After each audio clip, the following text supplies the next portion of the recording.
নাটোরে মিছিল ও সমাবেশ করছে জামায়াত। সেখান থেকে যুক্ত হয়েছেন মাহবুব হোসেন। মাহবুব, আওয়ামী লীগের কার্যক্রম নিষিদ্ধে জামায়াতের নেতাকর্মীরা আসলে কি বলছেন?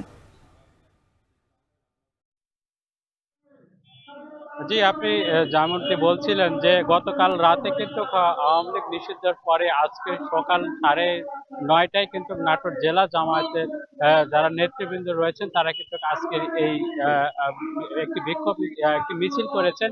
অর্থাৎ জামাতের ভাষায় তারা শোকরানা মিছিল বলছে, সেটি মিছিল করেছেন নাটোরের যে মাদ্রাসা মোড় রয়েছে সেই মাদ্রাসা মোড় থেকে তারা মিছিলটি বের করেন। জেলা জামায়াতের আমির সহ আরো যারা নেতৃবৃন্দ রয়েছে তারা সেই মিছিলে অংশগ্রহণ করে এবং মিছিলটি নাটোর শহরের যে বিভিন্ন প্রধান সড়ক রয়েছে সেই সড়ক শেষ করে কিন্তু এই যে কানাইখালী এলাকায় এসে কিন্তু তারা এখানে এসে সমাবেশ করছেন।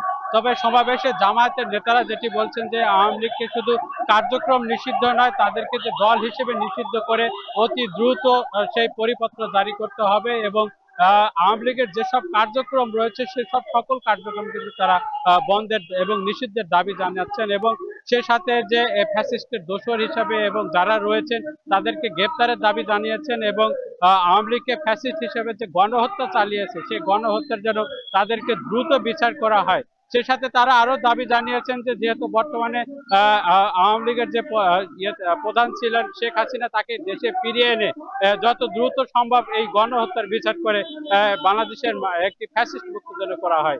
এই ছিল নাটোর থেকে আমার কাছে সবচেয়ে তথ্য। আওয়ামী লীগের কার্যক্রম নিষিদ্ধ হয় নাটোরে মিছিল ও সমাবেশ করছে জামায়াত। এই খবর জানাতে আমাদের সঙ্গে যুক্ত ছিলেন মাহবুব হোসেন।